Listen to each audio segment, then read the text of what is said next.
কিচেনটা। আজ একটা তোমাদের সাথে নতুন ভিডিও নিয়ে চলে এসেছি। তো আজ কোনো রান্নার রেসিপি না, আজ হচ্ছে বেল মাখবো। তো বেল মাখা খেতে কে কে পছন্দ করো প্লিজ আমাকে একটু কমেন্ট করে জানিও। তো আমি তো বেল মাখা ভীষণ খেতে পছন্দ করি।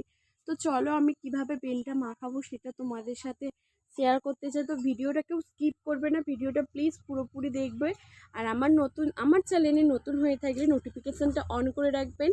তো আমার ভিডিও ছাড়লে আপনাদের কাছে সবার আগে পৌঁছে যাবে। তো আমি কেমনভাবে বেলটা মারছি সেটা প্লিজ একটু দেখে নিন।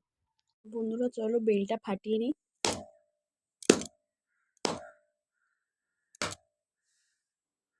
তো বন্ধুরা দেখতে পাচ্ছ বেলটা কিন্তু খুব সুন্দরভাবে পেকে গেছে। তো চলো বেলটাকে কি করে মাখাই সেটা দেখে নাও। তো বন্ধুরা দেখতে পাচ্ছ খুব সুন্দরভাবে পেকে গেছে, দেখো কত সুন্দর নরম হয়ে গেছে। তো চলো আমি বেলটা মাখার জন্য যা যা উপকরণ দেব সেটা তোমাদের সাথে দেখায়। একটু লঙ্কার গুঁড়ো দেবো, মানে লঙ্কাটাকে ভেজে রেখেছিলাম সেই লঙ্কার গুঁড়ো, ভেজে রাখা জিরের গুঁড়ো, ধনে পাতা কুচি,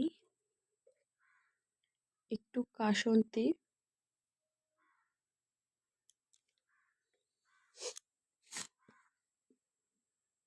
তোমাদের কাছে থাকলে বিট লবণ থাকলে বিট লবণ বা এমনি লবণ, কোনো অসুবিধা নেই,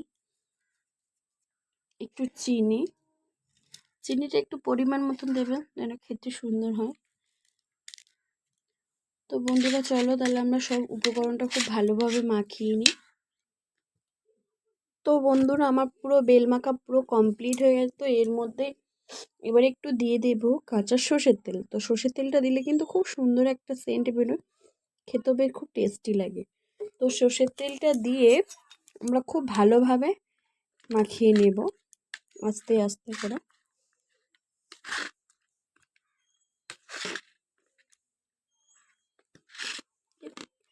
বেলটা খুব সুন্দরভাবে পেকে গিয়েছে, দেখতে পেয়েছেন তো, খুব কিন্তু বেলটা পেকে গেছে বলে খুব কালো টাইপের একটু হয়ে গেছে। পাকা বেলটা খেতে কিন্তু খুব টেস্টি লাগে।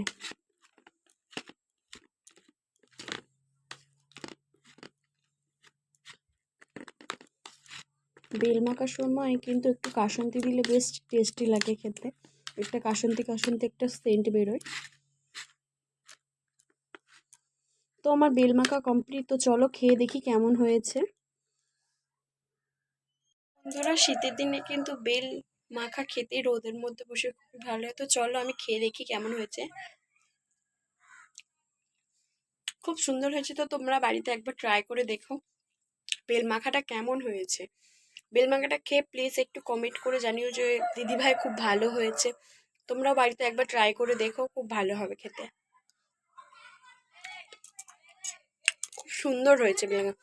তো ভিডিওটা এই পর্যন্ত। তো ভিডিওটা ভালো লাগলে প্লিজ একটা লাইক একটা কমেন্ট করো। তো টাটা।